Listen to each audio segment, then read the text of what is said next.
يا أيها الذين آمنوا إنما الخمر والميسر والأنصاب والأزلام رجس من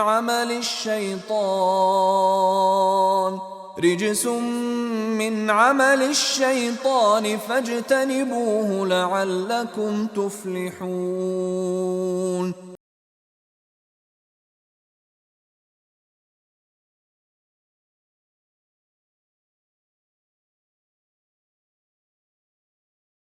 sir போதைப் பொருள் பற்றிய விழிப்புணர்வே உங்களுக்கு ஏதாவது டவுட் இருக்கு அப்படின்னா சார்கிட்ட தாராளமாக கேட்டு தெரிஞ்சுக்கங்க. எதிர்காலத்தில் நீ நல்ல மாணவர்களாக உருவெடுக்கணும் அப்படிங்கிற எண்ணத்துல தான் நம்ம பள்ளி இதை செய்து கொண்டிருக்கிறது. Good morning.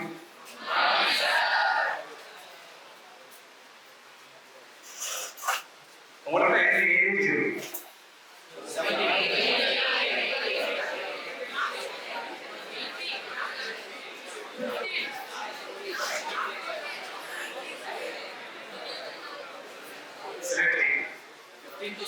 15 17. Okay. இந்த ஸ்கூல் பேரு ஏன் ஆக்ஸ்போர்ட் பேரு சார் தெரியாதா? இந்த பேரு வேற எங்கேயாவது கேள்விப்பட்டிருக்கீங்களா? ஆக்ஸ்போர்ட் யூனிவர்சிட்டி எங்க இருக்கு? யூகே. யூகே பில்லியன் பாருங்க சார் மாதிரி நான் கேள்வியா கேட்டுருக்கேன். ஆனா நீங்க பதில் சொல்றீங்க. சரி, யுனைடெட் கிங்டம்ல யுனைடெட் கிங்டம் யூகே அப்படின்னா என்ன? அப்படியா? ஏன் யுனைடெட் கிங்டம் யூகே?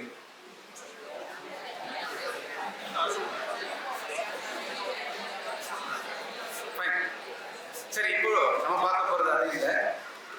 இந்த ஆக்ஸ்போர்ட் யூனிவர்சிட்டி, கேம்பிரிட்ஜ் யூனிவர்சிட்டி இதெல்லாம் கேள்விப்பட்டிருப்பீங்க. இதெல்லாம் யூகே இல்லையா? ரொம்ப புகழ்பெற்ற யூனிவர்சிட்டிஸ்.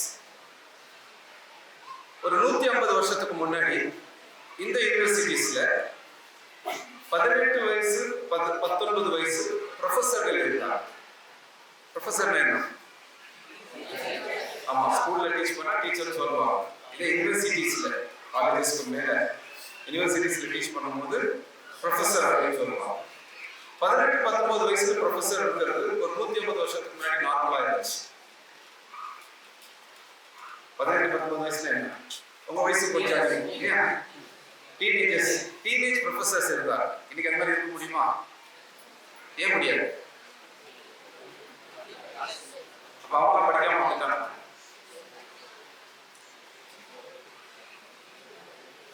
சரி, டீனேஜ் அப்படிங்கிறது என்ன?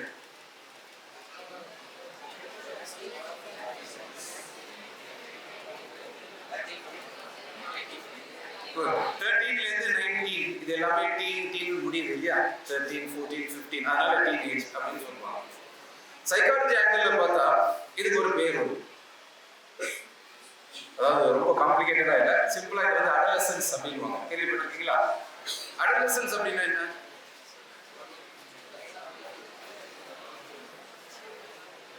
இப்ப 10-11 வயசு இதெல்லாம் என்ன சொல்லுவாங்க?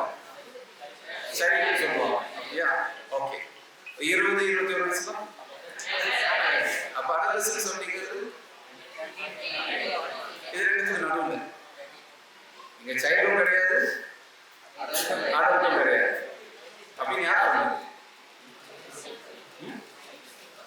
சயின்ஸ் சொல்லிச்சா? நிஜமாவே சயின்டிபிக்கா அடலசன்ஸ் ஒரு ஸ்டேஜ் இருக்கா? அதுக்கு சயின்டிபிக் ப்ரூஃப் ஏதாவது இருக்கா? இந்த வயசுல நீங்க ஏதாவது முடிவு எடுத்தா என்ன சொல்லுவாங்க?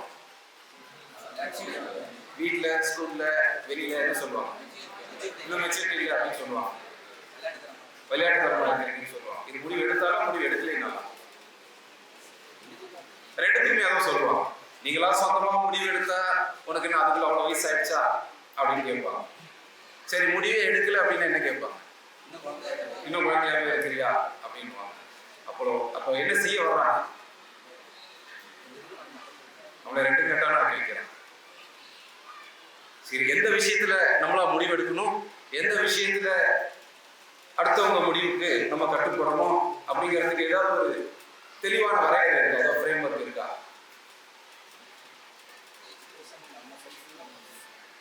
எஜுகேஷனுக்கு நம்ம முடிவு எடுக்கணும். அப்புறம்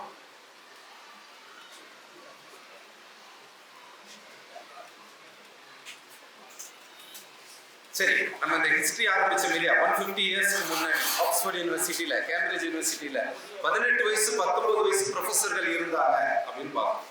எப்படி அவங்க 18 19 வயசு ப்ரொஃபஸர்ஸ் ஆக முடிஞ்சுச்சு? நாலேஜ். நம்மளால அந்த நாலேஜ் அக்வயர் பண்ண முடியாதா? முடியுமா? முடியாதா? அப்புறம் இது வரைக்கும் யாரும் ப்ரொஃபஸர் ஆகும்? அப்படி பார்த்தா அடுத்த வருஷம் நீங்களும் ப்ரொஃபஸர் ஆகணும் இல்லையா?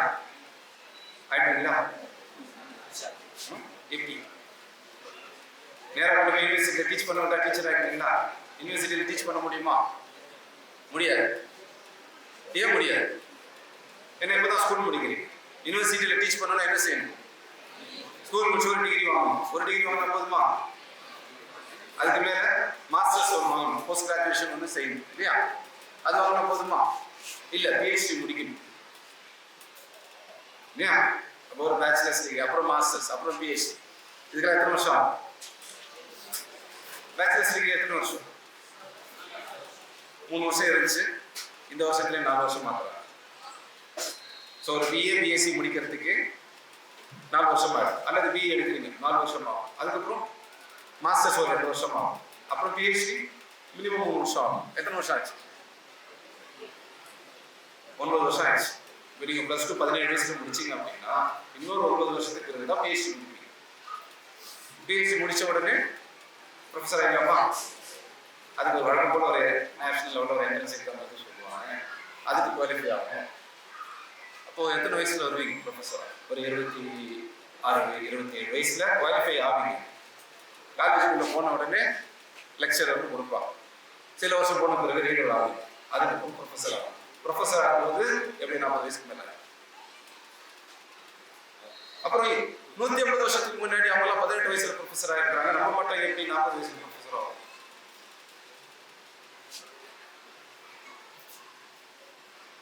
நீ அதுக்கு முன்னாடி ஆக முடியாதா?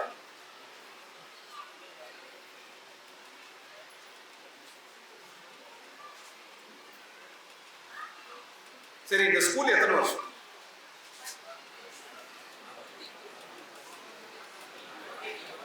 மூணு வயசுல ஸ்கூல் சேரணுமா? எல்கேஜியா? அதுல இருந்து 14 இயர்ஸ், 14 வருஷம் ஸ்கூல் படிக்கணும். யார் இந்த 14 வருஷம் அப்படிங்கறத முடிவு செஞ்சது? யார் கேட்டு முடிவு செஞ்சா? இதுக்கு ஏதாவது சயின்டிபிக் ப்ரூஃப் இருக்கா? ஸ்கூல் 14 வருஷம் படிக்கணும் அப்படிங்கிறது.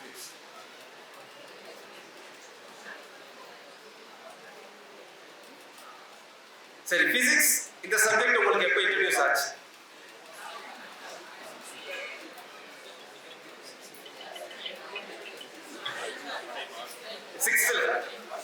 நைன்த்லயா?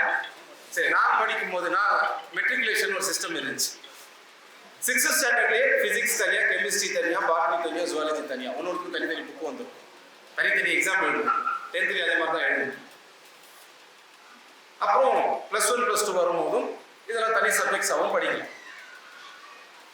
இப்போ நான் +2 படிக்கும் போது எனக்கு ஒரு கேள்வி வருது. 6th ஸ்டாண்டர்ட் பிசிக்ஸ் புக் திறக்கிறேன். நீங்களாம் பிசிக்ஸ் புக் எடுத்தீங்கன்னா ஃபர்ஸ்ட் சப்ஜெக்ட், ஃபர்ஸ்ட் சாப்டர் என்னவா இருக்கும்? ஃபர்ஸ்ட் லெசன் எலக்ட்ரிசிட்டி வருமா? மெஷர்மெண்ட்ஸ் வரும். குட். எடுத்த உடனே மெஷர்மெண்ட்ஸ். அப்புறம் செகண்ட் லெசன் எல்லா போர்ஷன்ஸ் வந்துருந்தா?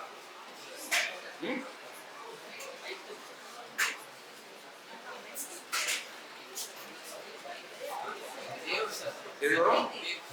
வேவ்ஸ், சவுண்ட் படிப்பீங்க. அப்புறம் ஹீட், லைட், எலக்ட்ரிசிட்டி, வேற என்ன படிப்பீங்க? நான் 6th ஸ்டாண்டர்ட் புக்ல இருந்து 12th ஸ்டாண்டர்ட் புக் வரைக்கும் ஒரே செட் ஆஃப் லெசன்ஸ் தான் பார்க்குறேன். எடுத்தோடனே மெஷர்மெண்ட்ஸ், அப்புறம் மெக்கானிக்ஸ், அப்புறம் ஹீட், லைட், எலக்ட்ரிசிட்டி, அப்படி இன்னும் கொஞ்சம் போனோம் அப்படின்னா அட்டாமிக் ஃபிசிக்ஸ், நியூக்ளியர் ஃபிசிக்ஸ். +1 வந்த பிறகு அஸ்ட்ரானமி இன்ட்ரடியூஸ் பண்ணாங்க. அதாவது பிளானட்டரி மோஷன்ஸ் பற்றியெல்லாம் இன்ட்ரடியூஸ் பண்ணாங்க. லெசன்ஸோட எண்ணிக்கை அதிகரிச்சு. ஆனால் அந்த பேசிக் நம்பர் ஆஃப் லெசன்ஸ், அந்த முதல் 8 லெசன்ஸ் ஒரே மாதிரியே தான் இருக்கும். நான் 6th ஸ்டாண்டர்டில் எடுத்தாலும் அது மெஷர்மெண்ட் தான், 12th ஸ்டாண்டர்டில் எடுத்தாலும் அது மெஷர்மெண்ட் தான். செகண்ட் லெசன் எப்பவுமே மெக்கானிக்ஸ் தான் வரும். அப்புறம் ஹீட்டை பற்றி படிப்போம், லைட்டை பற்றி படிப்போம். இப்போ இதில் எனக்கு ஒரு கொஸ்டின் வந்து, ஏன் ஒரே விஷயத்தை நம்ம வந்து 7 வருஷம் படிக்கணும்? நான் 6th ஸ்டாண்டர்ட் படிக்க ஆரம்பித்தேன் ஃபிசிக்ஸ், 12th ஸ்டாண்டர்ட் வரைக்கும் ஃபிசிக்ஸ் படிக்கிறோம். எல்லா பக்கத்துலையும் ஒரே சப்ஜெக்ட் தான் வந்து, ஏன் அது ஒரு வருஷத்துல சொல்லி கொடுத்தா பத்தாதா? ஒரே சப்ஜெக்டை நான் ஏன் திரும்ப திரும்ப படிக்கணும்?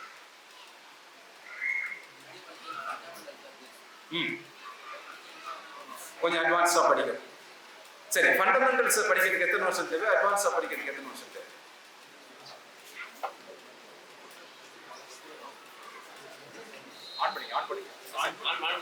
மைக்கு பின்னாடி கொடுத்துருங்க. இவங்க பேசுறது எனக்கு கேட்கும். மைக்கு பின்னாடி அனுப்பிச்சு, பின்னாடி யாரும் பேசுறது இருந்தா கேட்கலாம் இல்லையா? சரி, ஃபண்டமெண்டல்ஸ் படிக்கிறதுக்கு எத்தனை வருஷம் ஆகும்? அட்வான்ஸ் படிக்கிறதுக்கு எத்தனை வருஷம் ஆகும்? ஃபண்டமெண்டல்ஸ் எத்தனை வருஷம் படிக்கணும்? 5 வருஷம் படிக்கணுமா? அட்வான்ஸ் எத்தனை வருஷம் படிக்கணும்? 3 இயர்ஸ் படிக்கணுமா? எதை வச்சு சொல்றீங்க? அவர் வந்ததுலேயே நான் கேள்வியா கேட்டு. சரி, இந்த கேள்வி எல்லாம் என்ன சொல்லுது? என்ன மாதிரியான கேள்விகள் இதெல்லாம்? உங்க நாலேஜை டெஸ்ட் பண்ற கொஸ்டின்ஸா, இல்ல உங்க திங்கிங்கை டெஸ்ட் பண்ற கொஸ்டின்ஸா? எதை நான் டெஸ்ட் பண்றோம்? திங்கிங்கை நான் டெஸ்ட் கூட பண்ணல, திங்க் பண்ணுங்க அப்படின்னு நான் சொல்றேன். ஏன் நம்மளால 18 வயசுல ப்ரொஃபஸர் ஆக முடியும்? 150 வருஷத்துக்கு முன்னாடி ஏன் அவங்களால ஆக முடிஞ்சது? இந்த கேள்விக்கு என்ன பதில் அப்படிங்கறத ட்ரை பண்றது தான் இவ்வளவு கொஸ்டின்ஸ். சொல்லுங்க.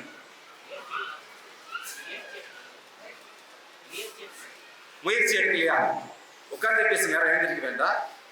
ஏன் நம்ம அந்த முயற்சி எடுக்க மாட்டோமோ? எடுக்க முடியாதா?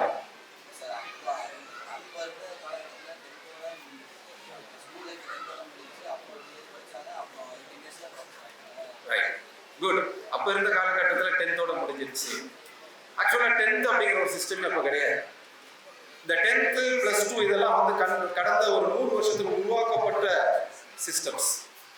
ஸ்கூல்னா வந்து 12 வருஷம் இருக்கணும், 14 வருஷம் இருக்கணும் அப்படின்னு சயின்டிஃபிக்கா எந்த ரிசர்ச் அடிப்படையில எல்லாம் முடிவெடுக்கு. அப்ப எந்த அடிப்படையில் முடிவெடுத்தாங்க? எந்த அடிப்படையில் முடிவெடுத்தாங்க? எத்தனை வருஷம் ஸ்கூல் படிச்சுக்கிட்டே இருக்கு இல்லையா? உடனே LKG ஸ்கூல் ஆரம்பிச்சோம், படிச்சுக்கிட்டே இருக்கிறோம் ஒரு 5 வருஷம் 6 வருஷம் 7 வருஷம் ஆகுது. இவ்வளோ வருஷம் படிச்ச பிறகு பார்த்தா இப்பதான் ஸ்கூல்ல பாதி முடிச்சிருக்கிறேன். இன்னொரு 7 வருஷம் படிச்சு முடிச்ச பிறகு படிச்சு முடிச்சிட்டோமா அப்படின்னு கேட்கும்போது, இல்ல ஸ்கூல் தான் முடிச்சிருக்கிறேன், இனிமேல் தான் நீ படிக்க ஆரம்பிக்க போற அப்படிங்கிற இல்லையா? அதுக்கப்புறம் காலேஜ்ல இன்னும் 4 வருஷமோ 6 வருஷமோ இல்ல ப்ரொஃபஸர் ஆகணும்னா அதுக்கப்புறம் 23 வருஷம், ஒரு 9-10 வருஷம் படிக்க வேண்டியது. எத்தனை வருஷம் படிச்சுக்கிட்டே இருக்கு அப்படின்னு ஒரு கேள்வி வருதா? எல்லா படிச்சு அந்த கேள்வி இருக்கு இல்லையா? ஆனா கேட்ட என்ன செய்வாங்க? திட்டுவாங்க. சரி, இத்தனை வருஷம் படிக்கணும்னு யார் முடிவு செஞ்சு? ஹிஸ்டரி படிச்சிருக்கீங்களா? இன்ட்ரெஸ்டிங்கான சப்ஜெக்டா, போர் அடிக்கிற சப்ஜெக்டா? ஹிஸ்டரி சார் பக்கத்துல இருக்கிறாங்களா? ஹிஸ்டரி சார் மிஸ் இருக்கிறாங்க. அவங்கள வச்சுட்டு போரிங் சப்ஜெக்ட்னு சொன்னா அதுக்கப்புறம் திட்டுவாங்க. ஹிஸ்டரி பிடிக்கும். சரி, நம்ம ஒரு சின்ன ஹிஸ்டரி பார்த்துட்டு வருவோமா? பயப்படாது. உங்களை எதுவும் ஞாபகம்லாம் வச்சுக்க சொல்ல மாட்டேன். எந்த வருஷம் யார் பேர் அதெல்லாம் நான் கேட்க மாட்டேன். இங்கே டெஸ்ட் வச்சு ஃபெயிலும் ஆக போகிறது. ஸோ ஒரு சின்ன ஹிஸ்டரி பார்ப்போம். இன்னைக்கு உலகம் எங்க இருக்குது அப்படிங்கிறத புரிஞ்சுக்கிறதுக்காக நம்ம வரோம். பலாயிரம் வருஷங்களா உலகத்துல வருமானம் அப்படிங்கிறது விவசாயம் பண்ணி தான் வருவாங்க. விவசாயம் என்ன? ஃபார்மிங், நிலத்துல போய் ஏதாவது செஞ்சு கொண்டு வருவாங்க. அப்போ வருமானம், அதுல இருந்து பணம் வர்றது. ஒருத்தர் பணக்கார ஆகணும் அப்படின்னா அவர்கிட்ட நிறைய நிலம் இருக்கும்.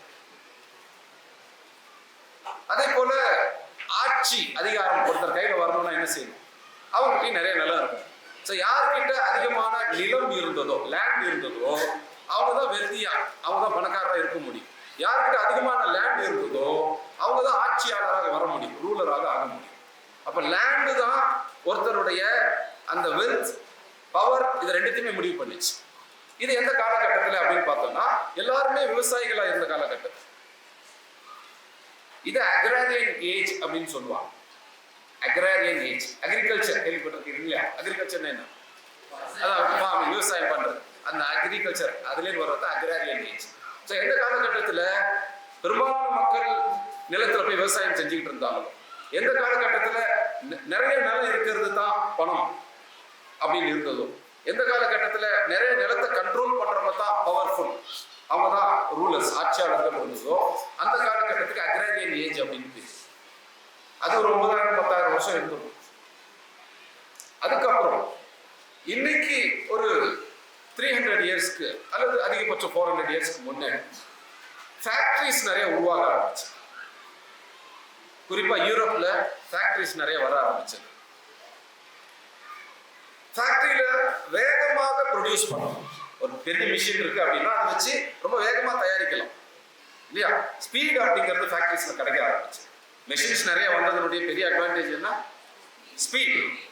இப்போ நம்ம மாட்டு வண்டியில போனா எவ்வளவு ஸ்பீட்ல போகலாம், இதே பைக்ல போனா என்ன டிஃபரன்ஸ்? Speed difference. எதனால அந்த டிஃபரன்ஸ் வந்தது? மெஷின். அந்த மோட்டார் அப்படிங்கிறது ஒரு மிஷின். மிஷின் வந்து நமக்கு ஸ்பீடை கொடுத்தது. இப்போ கிணத்துலேருந்து தண்ணி எடுக்கணும் அப்படின்னா ரொம்ப நேரம் ஆகும். இப்போ ஒரு போர், ஒரு மோட்டர் ஒன்று போகிறோம், மிஷின் என்ன செய்யுது? வேகமாக தண்ணி வெளியே கொண்டு வரும். அந்த மாதிரி தான் பின்னாடி ஆட்டோமொபைல்ஸ் உருவாச்சு, கார்லாம் வந்தது. மாட்டு வண்டியில் போகிறது ஸ்பீடா, காரில் போகிறது ஸ்பீடா? ஏன்? அந்த மெஷின் ஸ்பீடை கொடுத்துருச்சு இல்லையா? இப்போ இந்த மாதிரி மெஷின்ஸ் நிறைய வர ஆரம்பிக்குது, ஃபேக்டரிஸ் நிறைய வர ஆரம்பிக்குது. இப்போ இந்த ஃபேக்டரிஸ் அடிப்படையில் இண்டஸ்ட்ரீஸ் உருவாகும். இதை இண்டஸ்ட்ரியல் ஏஜ் அப்படின்னு சொல்லுவாங்க. இந்த ஏஜ்ல யார்கிட்ட அதிகமான மெஷின்ஸ் இருக்கோ, ஃபேக்டரிஸ் இருக்கோ, அதாவது இண்டஸ்ட்ரீஸ் இருக்கோ, அவங்க தான் பணக்காரங்க. அவங்க கிட்ட தான் பவர் அப்படிங்கிறது வர ஆரம்பிச்சது.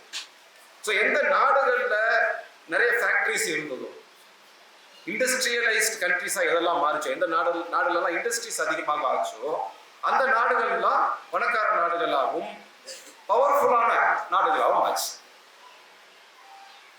நம்ம ஒரு ஹிஸ்டரியில படம்லாம் பார்த்துருக்கிறோமா? பழைய காலத்து மூவி, சுதந்திர போராட்ட படங்கள்லாம் பார்த்துருக்கீங்களா? இந்தியாக்காரங்க ரொம்ப தீவிரமா போராடுவாங்க, ஆனா ஒவ்வொரு தடையும் தோத்துருவாங்க. ஏன்? பிரிட்டிஷ்காரங்களுக்கு எதிராக போராடுவாங்க, ஒவ்வொரு தடையும் தோத்துருவாங்க. மெஷின்ஸ், அவங்ககிட்ட கன்ஸ் இருக்கும். இன்னும் கொஞ்சம் அட்வான்ஸாக போகும்போது மெஷின் கன்ஸ் எல்லாம் வந்துருச்சு இல்லையா? நம்ம கிட்ட அந்த டெக்னாலஜி இல்லை. அப்போ அந்த இண்டஸ்ட்ரியலைஸ்ட் கண்ட்ரிஸோட பழைய மெத்தட்ல இருந்த கண்ட்ரிஸ்னால போட்டி போட முடியும். ஏசியன் கண்ட்ரிஸ், ஆப்பிரிக்கன் கண்ட்ரிஸ் எல்லாம் அக்ராரியன் ஏஜ்ல இருந்துச்சு, எல்லாம் இன்னும் விவசாயம் பண்ணிக்கிட்டே இருந்தாங்க, நிலத்தை நம்பியே இருந்தாங்க. ஆனா யூரோப்பியன் கண்ட்ரிஸ் எல்லாம் இண்டஸ்ட்ரீஸை நோக்கி நகர்ந்துட்டாங்க. அவங்க அக்ராரியன் ஏஜ்ல இருந்து இண்டஸ்ட்ரியல் ஏஜுக்கு மூவ் ஆயிட்டாங்க. அப்ப அக்ராரியன் ஏஜ் கண்ட்ரிஸ் வந்து இண்டஸ்ட்ரியல் ஏஜ் கண்ட்ரிஸோட போட்டி போட முடியும். இண்டஸ்ட்ரியல் ஏஜ் கண்ட்ரிஸ் என்ன செஞ்சாங்க? இந்த விவசாயம் பண்ணிக்கிற கண்ட்ரிஸ்குள்ளெல்லாம் நுழைஞ்சி ரொம்ப ஈஸியா எல்லா கண்ட்ரிஸையும் கையில் எடுத்துட்டாங்க. முழு ஏசியாவும் முழு ஆப்பிரிக்காவும் என்ன ஆச்சு? காலனைஸ் பண்ணப்பட்டுச்சு, எல்லாத்தையும் பிடிச்சிட்டாங்க. இது ஒரு 250 வருஷத்துக்கு கண்டினியூ ஆச்சு. செகண்ட் வேர்ல்டு வார் முடிஞ்ச பிறகு அடுத்த ஸ்டேஜுக்கு போனாங்க. செகண்ட் வேர்ல்டு வார் எப்போ முடிஞ்சது? 1914 1918 நடந்தது first world war. Second world war 1939 ஆரம்பிச்சு 1945 முடிஞ்சிச்சு. இந்த இண்டஸ்ட்ரியலைஸ்ட் கண்ட்ரிஸ் எல்லாம், அதாவது இந்த யூரோப்ல இருந்த நிறைய இண்டஸ்ட்ரீஸ் உடைய கண்ட்ரிஸ் தான் அதிகமாக சண்டை போட்டாங்க. அவங்களால தான் சண்டையை ஆரம்பிச்சு, போருங்கிறது ஆரம்பிச்சு. அவங்க ஏசியா, ஆப்பிரிக்கா எல்லாத்தையும் பிடிச்சி வச்சிருந்ததுனால போற ஏசியாவுக்கும் ஆப்பிரிக்காவுக்கும் வந்தது. அப்ப வேர்ல்டு ஃபுல்லா பரவனால அது வேர்ல்டு வார் அப்படின்னு சொன்னோம். இந்த world war, second world war முடிஞ்ச பிறகு அந்த இண்டஸ்ட்ரியலைஸ்ட் கண்ட்ரிஸ் எல்லாம் நிறைய நஷ்டம் அடைஞ்சிருச்சு. இதுக்கப்புறம் ஏசியாவையோ ஆப்பிரிக்காவையோ தொடர்ச்சியா ரூல் பண்ண முடியாது அப்படிங்கிற ஒரு சிச்சுவேஷன் வந்தது. அதனால தான் சுதந்திரம் கிடைக்க ஆரம்பிச்சு. 1945 ஆரம்பிச்சு 1965 வரைக்கும் அடுத்த 20 வருஷங்கள்ல ஏசியாவிலும் ஆப்பிரிக்காவில் இருந்த கிட்டத்தட்ட எல்லா நாடுகளும் சுதந்திரம் அடைஞ்சு. இப்போ இந்த பேக்ரவுண்ட்ல அடுத்த லெவலுக்கு மூவ் ஆகும். குறிப்பா 1970ஸ்க்கு பிறகு ஒரு புது எக்கானமி வந்து புது பொருளாதாரம் உருவாகும். முதல்ல அக்ராரியன் ஏஜ் இருந்துச்சு, விவசாயத்தை நம்பி நிலத்தை நம்பின காலகட்டம் அக்ராரியன் ஏஜ். அந்த காலகட்டத்து பொருளாதாரத்தை அக்ராரியன் எக்கானமி அப்படின்னு சொல்லுவாங்க. அதற்கு அடுத்தது இண்டஸ்ட்ரீஸ் வர ஆரம்பிச்சு, இது இண்டஸ்ட்ரியல் ஏஜ். அதில் இருக்கக்கூடிய பொருளாதாரத்தை இண்டஸ்ட்ரியல் எக்கானமி அப்படின்னு சொல்லுவாங்க. இப்போ 1970ஸ்க்கு பிறகு குறிப்பாக நாலேஜ் அண்ட் இன்ஃபர்மேஷன் அப்படிங்கிறது தான் பவர் அப்படின்னு ஆரம்பிச்சு. அப்போ யார்கிட்ட நாலேஜும் இன்ஃபர்மேஷனும் இருந்ததோ அவங்க பவர்ஃபுல்லானவங்களா மாற ஆரம்பிச்சாங்க. அவங்க கிட்ட பணமும் அதிகமாக வர ஆரம்பிச்சது, அவங்க கிட்ட பவரும் அதிகமாக வர ஆரம்பிச்சது. அப்போ யார்கிட்ட நாலேஜும் இன்ஃபர்மேஷன் இருக்கோ அவங்க வெல்தி அண்ட் பவர்ஃபுல், பணக்காரர்களாகவும் அதிகாரமுடையவங்களாகவும் மாறினாங்க அப்படிங்கிறது பார்க்குறோம். அப்போ நம்ம கிட்ட நாலேஜ் பவர்ஃபுல் நாலேஜ் எல்லாம் இருந்துச்சு, இன்ஃபர்மேஷன் நிறைய இருந்துச்சுன்னா நம்ம பணக்காரா இல்லமா ஆக முடியுமா? முடியாது. 12 வருஷம் படிச்சுட்டு இருக்கிறோம், பணக்காரர் ஆகிட்டுமா? ஏதாவது பவர் கிடைச்சதா? அப்போ உண்மையில நாலேஜ் எக்கானமின்னா என்ன? நாலேஜ் ஏஜ், நாலேஜ் எக்கானமி அப்படிங்கிறது என்ன? நாலேஜும் இன்ஃபர்மேஷனும் எப்போ நமக்கு பவராகவும் வெல்த்தாகவும் மாறும்? சரி, கத்துக்கிட்டு செயல்படுத்துறவங்க எல்லாரும் சம்பளம் வாங்கிட்டு தான் இருக்கிறாங்க பெரும்பாலும், இல்லையா? அப்போ இன்னொருத்தர் போய் வேலை செய்யறது அப்படிங்கிறது பவரா? நமக்கு எவ்வளவு சம்பளம் கொடுக்கணும் அப்படின்றத இன்னொருத்தர் முடிவு செய்யறது அப்படிங்கிறது பவரா? அதை வச்சு எவ்வளவு வெல்த்தி ஆக முடியும்? பணக்காரர் ஆக முடியுமா சம்பளத்துக்கு வேலை செஞ்சுக்கிட்டு? பெரும்பாலும் ஆக மாட்டோம், இல்லையா? அப்ப நாலேஜும் இன்ஃபர்மேஷனும் பவர் வெல்த் இதையெல்லாம் கொடுக்கும் அப்படிங்கிறது உண்மையா? உண்மைதான். எப்போ அப்படின்னா அதை எப்படி பணமா மாத்தணும் அப்படின்னு தெரிஞ்சாதான். ஆண்டர்பிரினர்ஷிப் போகலாம், அதை பத்தி நம்ம விரிவாக பேசுவோம். ஆனா நமக்கு இப்ப நிறைய நாலேஜ் இருக்கு. இப்போ சயின்டிஸ்ட் இருக்காரு, அவர்கிட்ட நிறைய நாலேஜ் இருக்குமா? பிசினஸ் மேன் இருக்காரு, அவர்கிட்ட நிறைய நாலேஜ் இருக்குமா? யார்கிட்ட நிறைய நாலேஜ் இருக்கும்? சயின்டிஸ்ட் நிறைய நாலேஜ் இருக்கும், அப்படிதானே? அப்ப சயின்டிஸ்ட் நிறைய பெரிய பணக்காரராக இருப்பாரா, பிசினஸ் மேன் பெரிய பணக்காரராக இருப்பாரா? அப்ப நாலேஜ்ங்கிறது வந்து வெல்த்தை கொடுக்கும் அப்படிங்கிறது உண்மையா?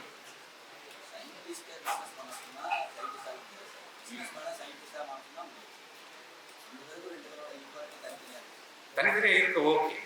இதுல யார் பவர்ஃபுல்?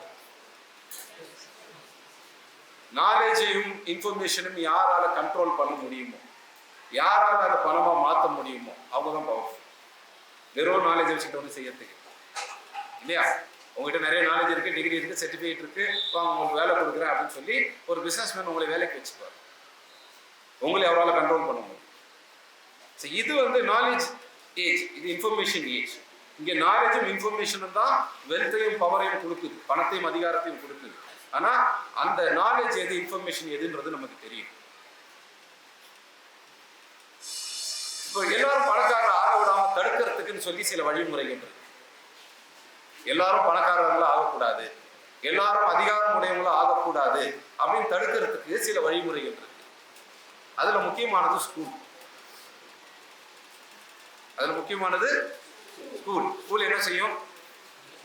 எல்லாரையும் பணக்காரராக விடாம தடுக்கும். எல்லாரும் பணக்காரராக ஹெல்ப் பண்ணுமா?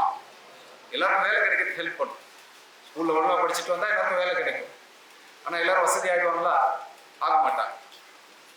ஆனா பிசினஸ் பீப்புள் பாருங்க, ஃபர்ஸ்ட் ஜெனரேஷன் முதல் தலைமுறையா பணக்காரங்க, அவங்கள பத்தி நான் சொல்லல.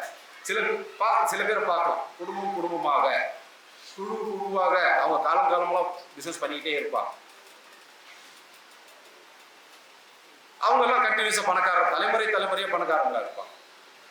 முதல் தலைமுறையில படிச்சுட்டு வரவங்க பணக்காரர் ஆகிறது பல நேரங்கள்ல கஷ்டம். ஏன்? அப்ப நீங்கெல்லாம் வந்து வெல்த்தி ஆக முடியுமா? முடியாது.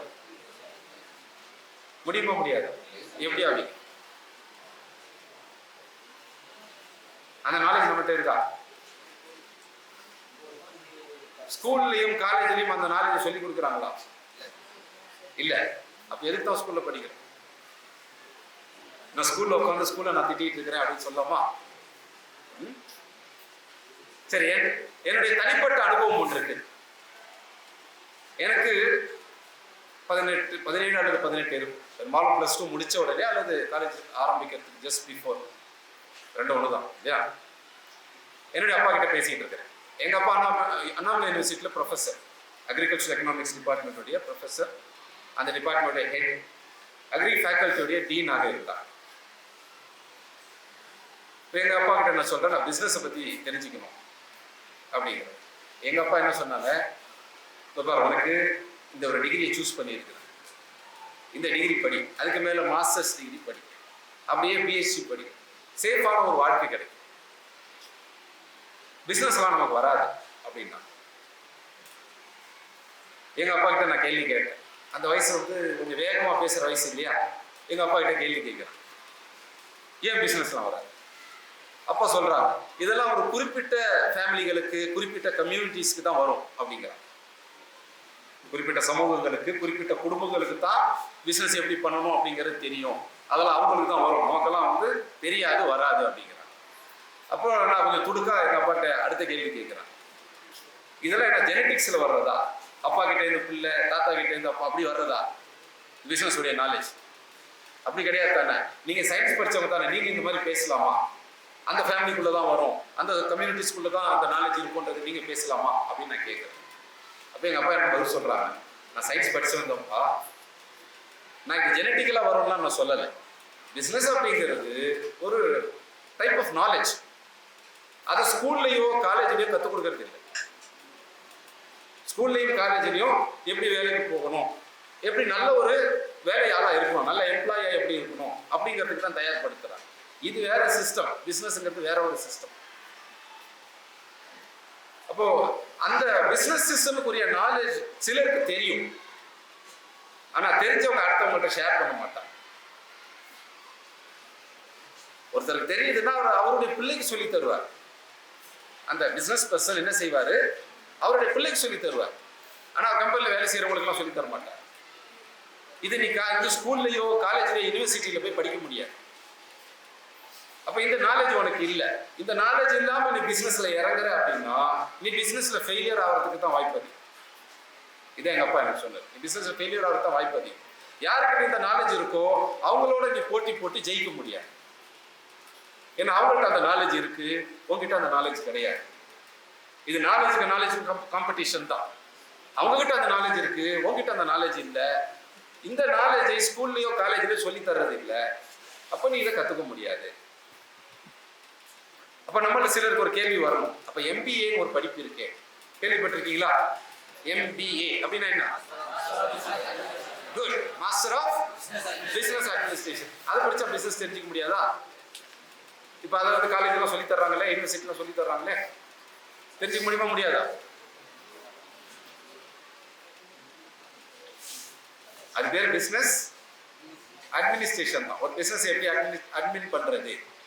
அட்மினிஸ்ட்ரேஷன் வார்த்தை நமக்கு தெரியும் இல்ல? தெரியுமா தெரியாதா?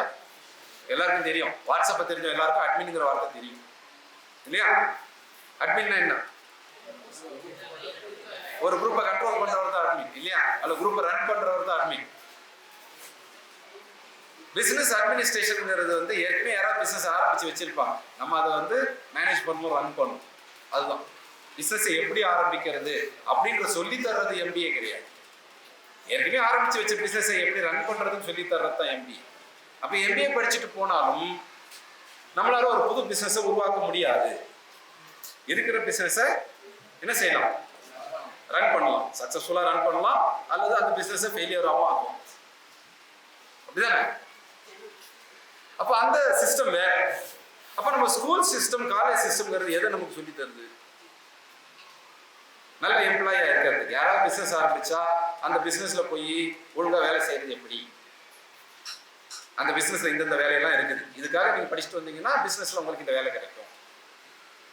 அதே மாதிரிதான் யாராவது கவர்மெண்ட் நடத்தினா அந்த கவர்மெண்ட்டுக்குள்ள போய் நல்ல வேலையாளா இருக்கிறது எப்படி, நம்மளே கவர்மெண்டா மாறதுக்குலாம் நமக்கு சொல்லி தர மாட்டாங்க. அப்படிதானே? இப்ப நம்ம கிட்ட பவர் இருக்கா அப்படின்னா நிறைய மக்கள்கிட்ட பவர் அப்படிங்கிறது இல்லை. சரி, இதெல்லாம் மாற்றணும் அப்படின்னா உங்களுக்கு பவர் வேணும். நிறைய பேர் கஷ்டப்பட்டு இருக்கிறாங்க, பாக்குறோம் இல்லையா? கஷ்டப்படக்கூடிய மக்கள் நிறைய இருக்கிறாங்க, கஷ்டப்படக்கூடிய சமூகங்கள் நிறைய இருக்கிறாங்க. இதெல்லாம் மாத்தணும் அப்படின்னா அவங்க கையில அதிகாரம் அப்படிங்கிறது வரணும். ஆனா அதிகாரத்தை எப்படி கையில எடுக்கிறது நமக்கு தெரியாது இல்லையா? எப்படி அதிகாரத்துக்கு வர்றது? ரெண்டு வகையில வரலாம். ஒன்று கவர்மெண்ட்ல உள்ள எக்ஸாம் எல்லாம் எழுதி அதிகாரத்துக்கு போகலாம். உதாரணத்துக்கு ஐஏஎஸ், ஐபிஎஸ், ஐஆர்எஸ் இந்த மாதிரி எக்ஸாம் எழுதி ஒரு அதிகாரத்துக்கு போகலாம். இல்லைன்னா தேர்தலில் நின்று ஜெயிச்சு அதிகாரத்துக்குள்ள போகலாம். எப்படி தேர்தலை ஜெயிக்கிறது? அதுவும் நாலேஜ், அது ஒரு தனி டைப் ஆஃப் நாலேஜ். இப்ப என்னை பத்தி ஒரு இன்ட்ரோடக்ஷன் கொடுத்துருப்பாங்க. என்ன கொடுத்தாங்க? பெரும்பாலும் கவனிச்சிருக்க மாட்டீங்க இல்லையா? ஃபைன். சைக்காலஜியில் பிசியோதெரபி நான் படிச்சது, physiotherapy, bachelor of physiotherapy, BPT. அதே போல டூரிசம் டிராவல் கன்சல்டன்ட் அதெல்லாம் சொல்லியிருப்பாங்க. அது மட்டும் என்னுடைய ஐடென்டிட்டி இல்லை. நான் எக்கனாமிக்ஸ் டீச் பண்ணுவேன், பொருளாதாரம், குறிப்பாக மானிட்டரி எக்கனாமிக்ஸ் டீச் பண்ணுவேன்.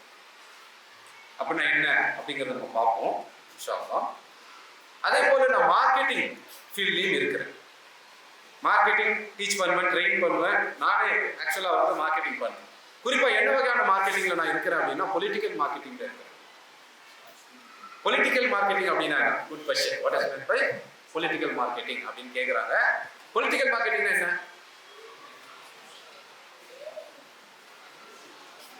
மார்க்கெட்டிங்னா என்ன? இதெல்லாம் எம்பிஏக்கு போன பிறகு கேட்க வேண்டிய கேள்விகள். எம்பிஏல கிளாஸ் எடுப்பாங்க. சேல்ஸ்னா என்ன, மார்க்கெட்டிங்னா என்ன? மார்க்கெட்டிங்னா என்ன?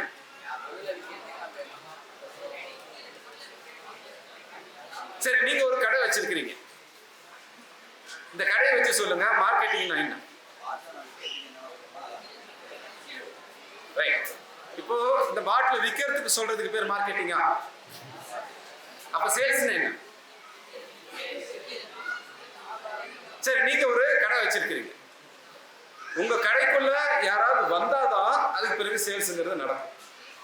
கடைக்குள்ள வர வைக்கிறோம் பாத்தீங்களா? குட். அதுக்கு பேர் தான் மார்க்கெட்டிங். கடைக்குள்ள வர வைக்கிறோம், இது என்னன்னு எடுத்து பார்க்க வைக்கிறோம், அது வரைக்கும் மார்க்கெட்டிங். அதுக்கப்புறம் வாங்க வச்சா, மறுபடியும் வாங்க வச்சா, அதான் customer care, customer satisfaction, customer care. அதெல்லாம் இப்போ மார்க்கெட்டிங்ன்றது நம்மளை நோக்கி வர வைக்கிறது. இப்போ நான் பண்றது பொலிட்டிக்கல் மார்க்கெட்டிங். இப்போ சொல்லுங்க, பொலிட்டிக்கல் மார்க்கெட்டிங் என்ன?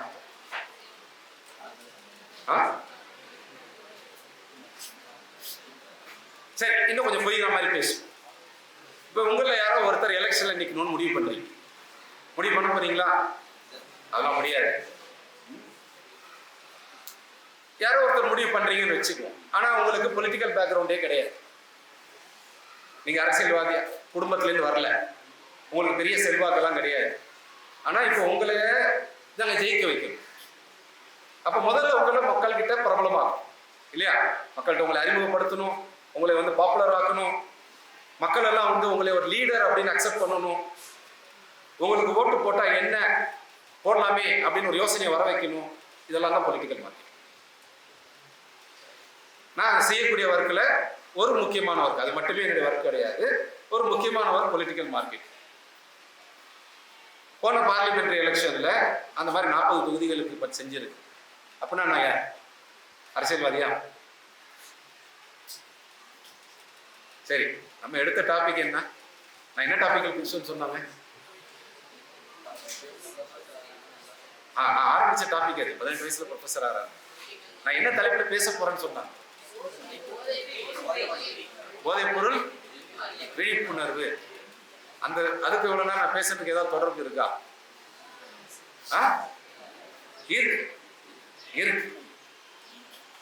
அதை நோக்கி தான் போயிட்டு இருக்கோம். ஆனா அதுக்குள்ள இன்னும் வரல. வெளியே சுத்திட்டு இருக்கிற மாதிரி தெரியுதா? இல்ல, நம்ம உள்ள போயிட்டோம். சீக்கிரத்தில் நம்ம எங்க உள்ள போனோம் அப்படிங்கிறது புரியும். சரி, இந்த பொலிட்டிக்கல் மார்க்கெட்டிங் சொன்னேன் இல்லையா? அப்போ ஒருத்தர் அறிமுகப்படுத்தி, இது வரைக்கும் அவர் யாருன்னே தெரியாது, அவரை மக்களுக்கு இன்ட்ரடியூஸ் பண்ணி அறிமுகப்படுத்தி அவரை வந்து பிரபலமாக்கணும், பாப்புலரைஸ் பண்ணி அவரை பத்தி மக்கள் யோசிக்க வச்சு இவருக்கு ஓட்டு போடலாமே அப்படிங்கிறத கொண்டு வருவாங்க. இதுதான் பொலிட்டிக்கல் மார்க்கெட். புரிஞ்சிருச்சா? இந்த மாதிரி போன பார்லிமெண்ட்ரி எலெக்ஷன்ல நாங்கள் சிலருக்கு செஞ்சு ஃபர்ஸ்ட் டைம் அவங்க வந்து பாலிடிக்ஸ்ல இறங்குறாங்க, அவங்கள ஜெயிக்கவும் வச்சு. அது ஒரு டீம் ஒர்க், நான் மட்டுமே எல்லாம் பண்ணல, அது ஒரு டீம் ஒர்க். ஆனா அந்த டீமை ட்ரெயின் பண்ணக்கூடிய பொறுப்பு எனக்கு. அதுக்கான அந்த பிளானிங், ஸ்ட்ராட்டஜி, டாக்டிக்ஸ் இதெல்லாம் என்னுடைய பொறுப்பு. இது வந்து பாலிடிக்ஸ்க்கு மட்டுமே. மார்க்கெட்டிங்ன்றது ஒவ்வொரு துறையிலையும் பண்ணலாம். இப்போ இந்த ஸ்கூல் இருக்கு, இந்த ஸ்கூலுக்கு போட்டியா இன்னொரு ஸ்கூலை உருவாக்கணும். இந்த ஸ்கூலுக்கு அந்த ஸ்கூலுக்கு வாங்க அப்படின்னு சொல்லி மக்களை கூப்பிடலாம். ஈஸியா வந்துடுவாங்களா? புது ஸ்கூலை நம்பி வருவாங்களா? நம்ப வச்சு உள்ள கூப்பிட்டு வர்றது பாத்தீங்களா, அது மார்க்கெட்டிங். இதுதானே? இப்போ புதுசா ஒரு கூல் ட்ரிங்க்ஸ் இன்ட்ரடியூஸ் பண்றாங்க. மக்கள் அதை உடனே வாங்கி குடிக்க ஆரம்பிச்சிருவாங்களா? விளம்பரப்படுத்து. மார்க்கெட்டிங்ல ஒரு பகுதி வந்து விளம்பரப்படுத்துது. அட்வர்டைசிங் அப்படிங்கிறது மார்க்கெட்டிங் ஒரு பகுதி. விளம்பரப்படுத்துறத எப்படி பண்ணுவாங்க? டெலிவிஷன்ல, நியூஸ் பேப்பர்ஸ்ல, மேகசின்ஸ்ல எனர்ஜி கிடைக்கும், இது எனர்ஜி ட்ரிங்க் அப்படின்லாம் சொல்லுவாங்க இல்லையா? குட். இதெல்லாம் என்ன? மார்க்கெட்டிங். குட். மார்க்கெட்டிங் வந்து அட்வர்டைசிங்ல மட்டும்தான் நடக்கும் அப்படின்னு நினைச்சுக்கிட்டாங்க. இது உட்காந்து மார்க்கெட்டிங் அட்வர்டைசிங்ல மட்டும்தான் நடக்கும் அப்படின்னு நம்ம நினைச்சிட்டு இருக்கோம். இதெல்லாம் நேரடி மார்க்கெட்டிங். நியூஸ் பேப்பர்ல, டெலிவிஷன்ல அல்லது யூடியூப்ல நம்ம பார்த்துட்டு இருக்கும்போது வரக்கூடிய விளம்பரங்கள் இதெல்லாம் வந்து டைரக்டான அட்வர்டைஸ்மெண்ட். நம்ம வரும்போது அந்த அட்வர்டைஸ்மெண்ட் அப்படின்னு தெரிஞ்சிடும். அப்ப அந்த அட்வர்டைஸ்மெண்ட்டை பார்க்கலாமா வேணாமா நம்ம தான் முடிவு எடுக்கணும் இல்லையா? நியூஸ் பேப்பர்ல அட்வர்டைஸ்மெண்ட் வந்தா அப்படியே பேப்பரை திருப்பிட்டு போயிடுவோம். டிவியில் அட்வர்டைஸ்மெண்ட் வந்தா ஒன்றும் செய்ய முடியாது, சேனல் மாற்றிடும். யூடியூப்ல அட்வர்டைஸ்மெண்ட் வந்தா ஸ்கிப் பண்ணிடுவோம்.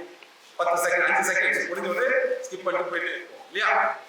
கொஞ்சம் காசு இருக்கிறவங்க யூடியூப்க்கு சப்ஸ்கிரிப்ஷன் கொடுத்துருவாங்க, அட்வர்டைஸ்மெண்ட்டே இல்லாம பார்க்கலாம் அப்படின்னு சொல்லி. இதெல்லாம் விளம்பரம் அப்படின்னு நமக்கு தெரிஞ்சே வர்றது. அட்வர்டைஸ்மெண்ட்டுடைய நோக்கம் என்ன? பர்பஸ் என்ன?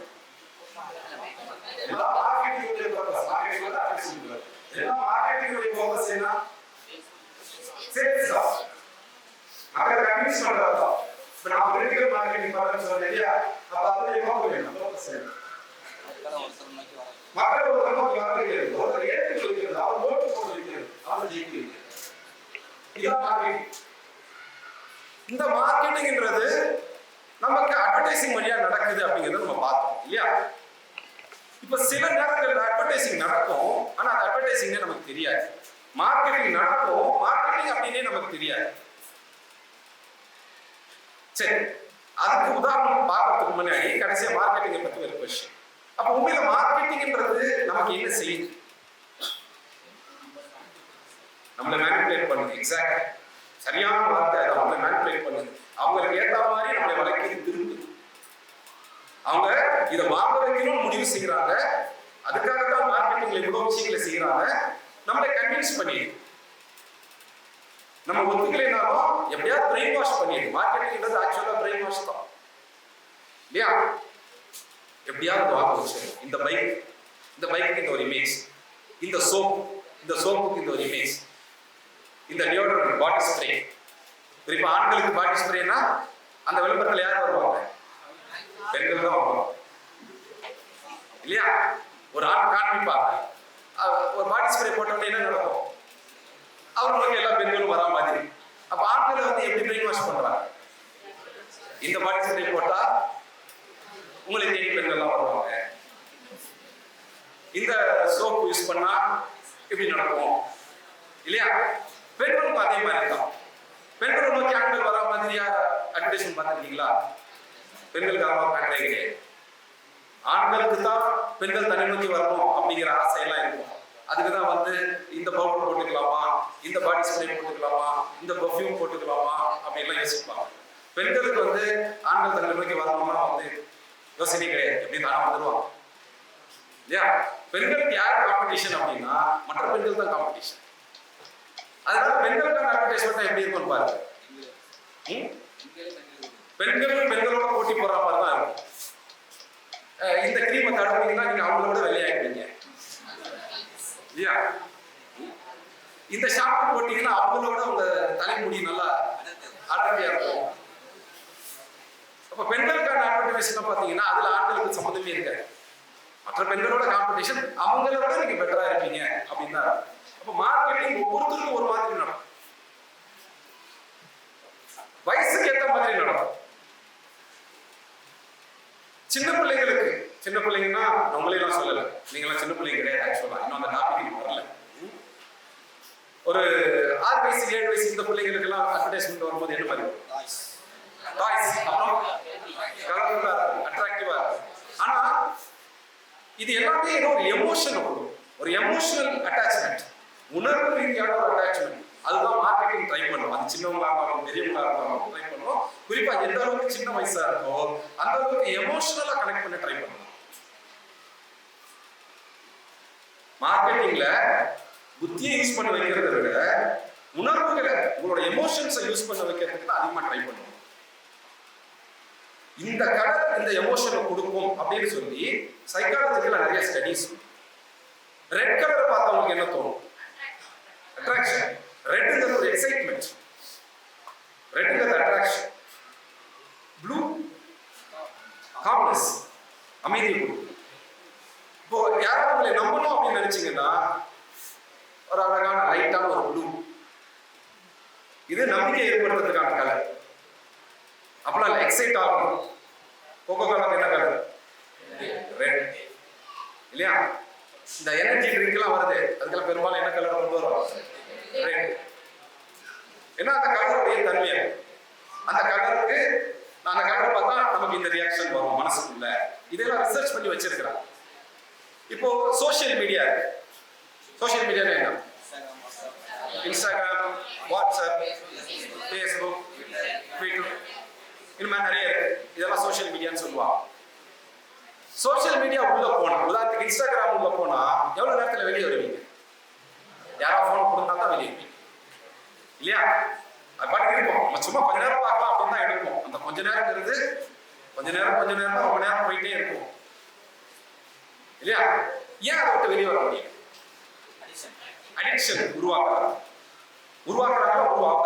நம்மளா அடிக்ட் ஆகுமா? அவங்க நம்மளை அடிக்ட் பண்ண வைக்கிறாங்க. இதுக்கு என்ன புக்ஸ் எல்லாம் ஒண்ணு. நிர் இயால் அப்படின்னு ஒருத்தர், அவர் பேரு நிர் இயால், NIR ஸ்பேஸ் EYAL. இவர் 2 புக்ஸ் எழுதியிருக்காரு. முதல் புக் வந்து ஹூக் அப்படின்னு பேரு. ஹூக், HOOK, ஹூக் அப்படின்னு பேரு. ஹூக் அப்படின்னா என்ன? கொக்கி. அந்த ஹூக் புக்ல அவர் என்ன சொல்றாரு அப்படின்னா, இந்த மாதிரி சோசியல் மீடியா அப்புறம் வெப்சைட்ஸ் இருக்கு, இதெல்லாம் மக்கள் விசிட் பண்ணுவாங்க. விசிட் பண்ண வைக்கணும், அதுதான் என் வேலை, அவங்களுடைய வேலை.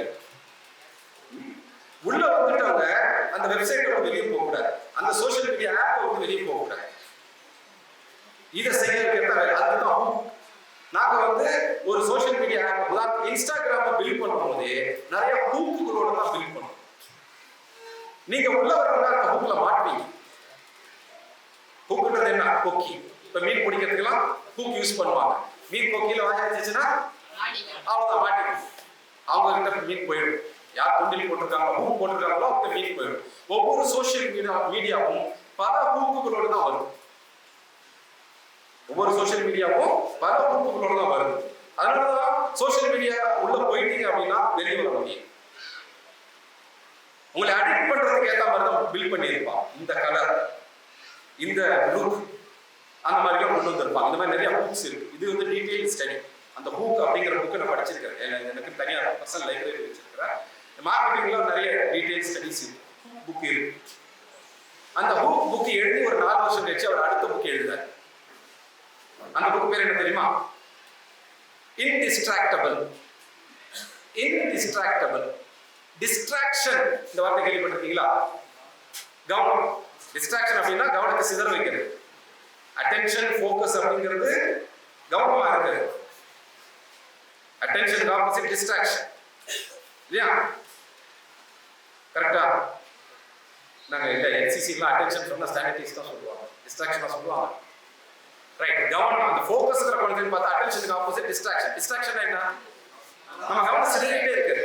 குட். கவனம் சிதறிட்டே இருக்குது. எதுவும் ஃபோக்கஸ் பண்ண முடியல. கிளாஸ் அவங்க பாடம் எடுத்துட்டு இருப்பாங்க, நான் மைண்ட் வச்சு பேசிட்டு இருப்பேன், உங்க சிந்தனை வேற எங்கேயும் இருக்கும். அதுக்கு பேர் என்ன? டிஸ்ட்ராக்ஷன். இப்போ சோசியல் மீடியா ஆப் எல்லாம் பாருங்க, டிஸ்ட்ராக்ஷனுக்கான ஆப் கிடையாது. உங்களோட அட்டென்ஷன் முழுக்க உள்ள எடுத்துக்கும், நீங்களே அது உள்ள போயிடுங்க. அப்போ உங்களுடைய கவனத்தை முக்கியமான விஷயங்களை திருப்பி சோசியல் மீடியாக்குள்ள கொண்டு போயிருக்கோம்.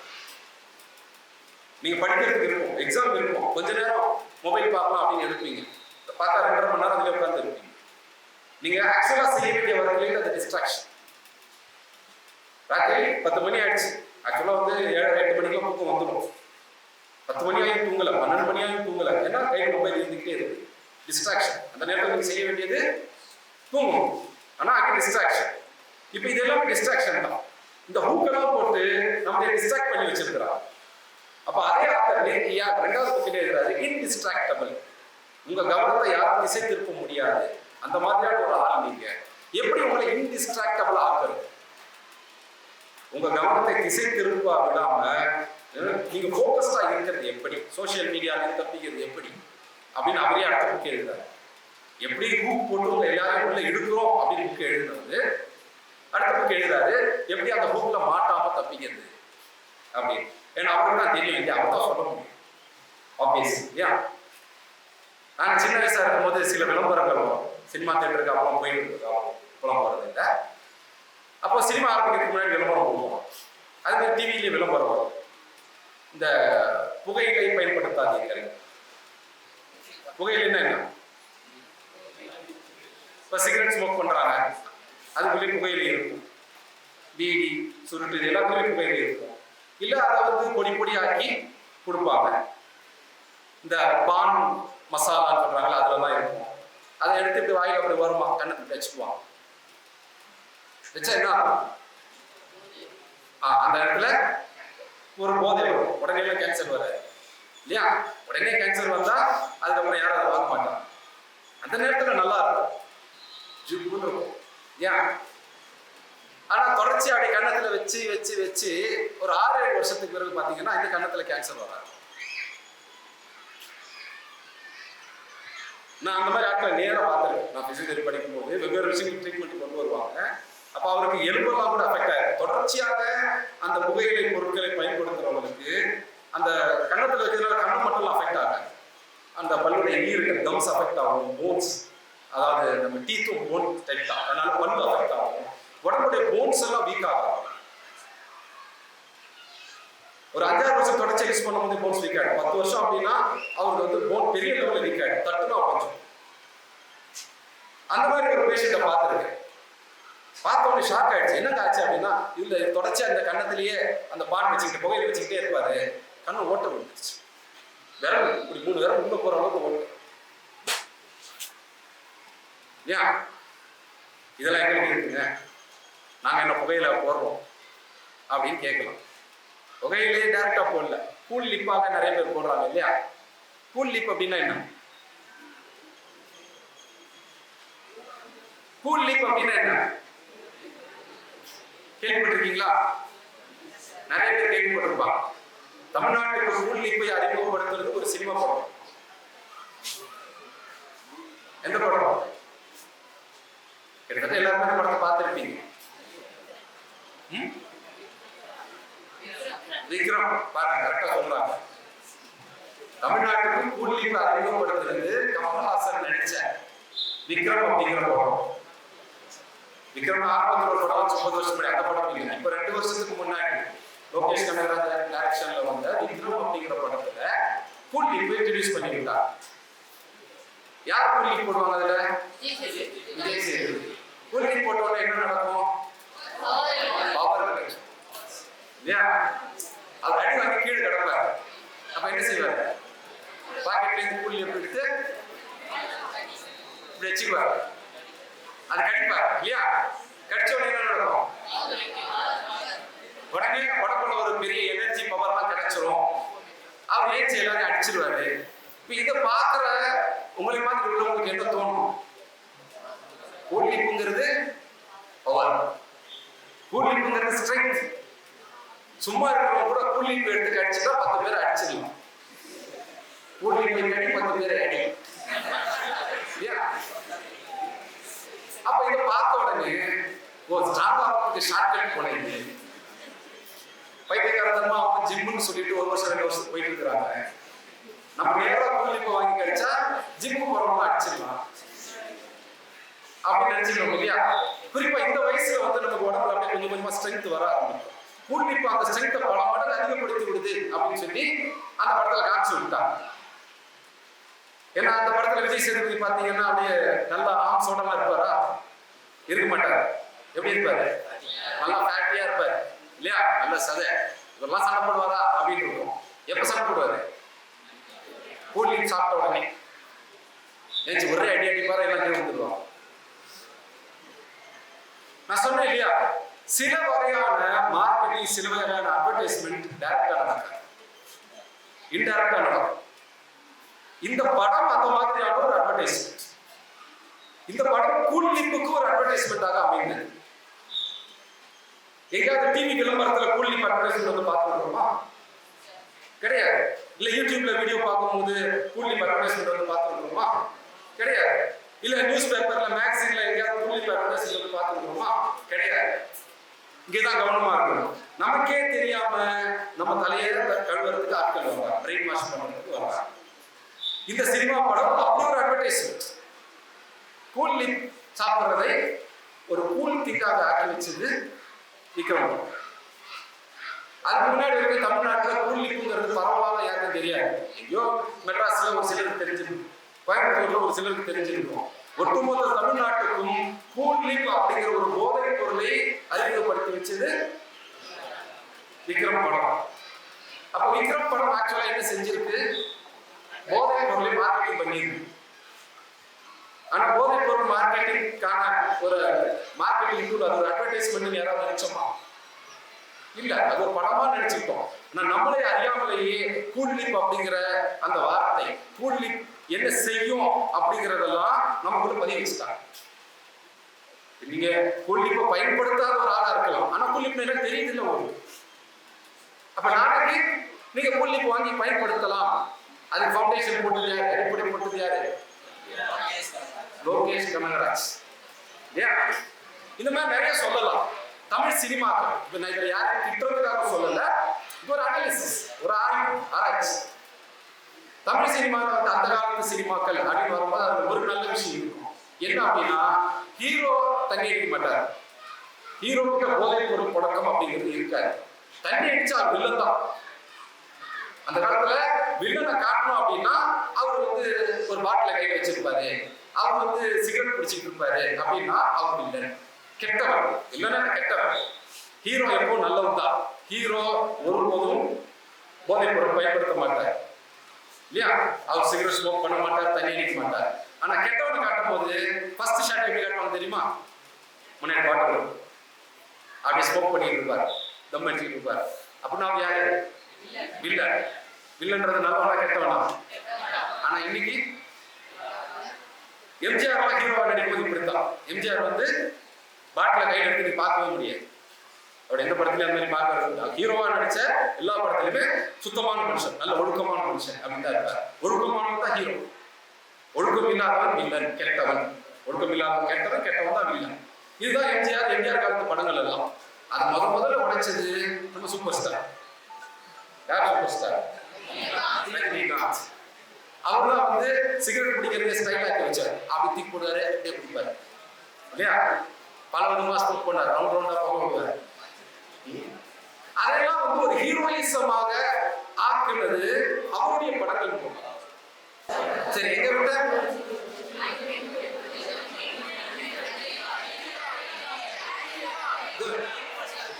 ரஜினி புகை விட்டார் அந்த இடத்துல. இப்போ ஒரு ஹீரோ ஸ்மோக் பண்றத மக்கள்கிட்ட நார்மல் ஆக்குறாங்க. அது வரைக்கும் ஸ்மோக் பண்றது, புகைப்பிடித்தது தப்பு, அது கெட்டவங்க பண்றது அப்படின்னு இருந்துச்சு. ஹீரோவுமே ஸ்மோக் பண்ணுவாருன்னு மக்கள் மனசுல விதைச்சது ரஜினி தான். அவர் படங்கள்ல தொடர்ச்சியாக அதை செய்வார். அது ஒரு ஸ்டைலா ஆக்கி காமிச்சார். அப்போ ஹீரோயிசம் அப்படின்னா ஸ்மோக் பண்றது, ஸ்டைலா ஸ்மோக் பண்றதுன்னு ஆக்கினார். அதை தொடர்ந்து ரஜினிக்கு ஒரு 20 வருஷம் பின்னாடி வந்தது விஜய். விஜய் வந்து தண்ணி அடிக்கிறத நான் பார்க்கிறேன். மாஸ்டர் கூட இப்ப அவர் பழைய படங்கள்ல இருந்து உண்டு. மாஸ்டர்ல தண்ணி அடிக்கிறது ரொம்ப நார்மல் ஆக்குங்க. ஒரு காலேஜ் ப்ரொஃபசர் ஸ்டூடெண்ட்ஸை கைட் பண்ணக்கூடியவர் எல்லாம் நாம தண்ணி அடிச்சுக்கிட்டே இருப்பாரு. அப்ப என்ன கைடன்ஸ் கொடுப்பாரு அவரு? இப்ப இவங்கெல்லாம் அரசியலுக்குள்ள வந்துட்டாங்க, ஏன்னா அரசியல் ரீதியா அவங்க தாக்குறேன் அப்படின்லாம் நினைக்க வேண்டாம்.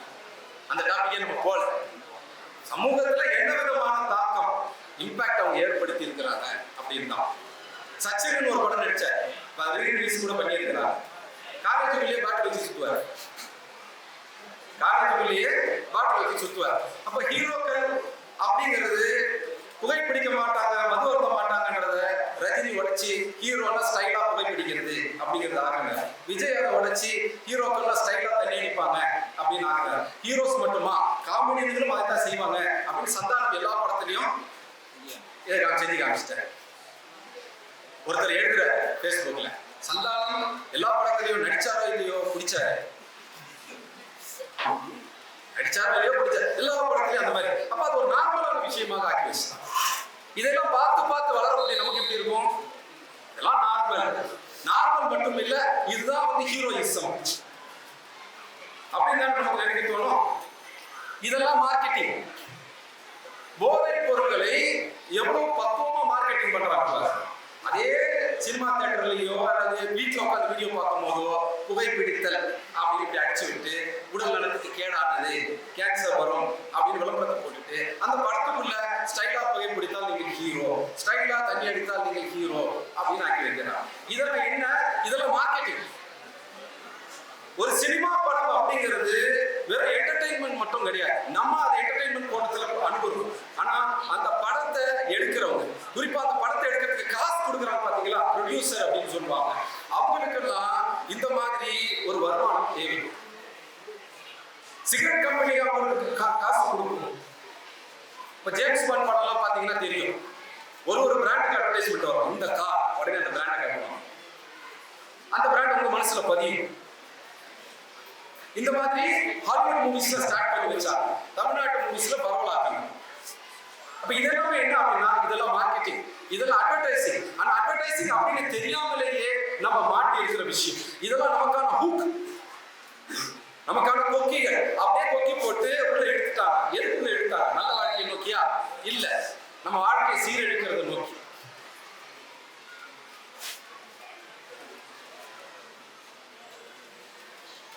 என்கிட்ட சில ஸ்டூடெண்ட்ஸ், நான் இந்த மாதிரி ஸ்கூல்ஸ்க்கு போவேன். என் ஃப்ரெண்டு ஒரு ஸ்கூல், ஒரு ஃப்ரெண்ட் இல்லை, நிறைய ஃப்ரெண்ட்ஸ் ஸ்கூல் வச்சிருக்காங்க.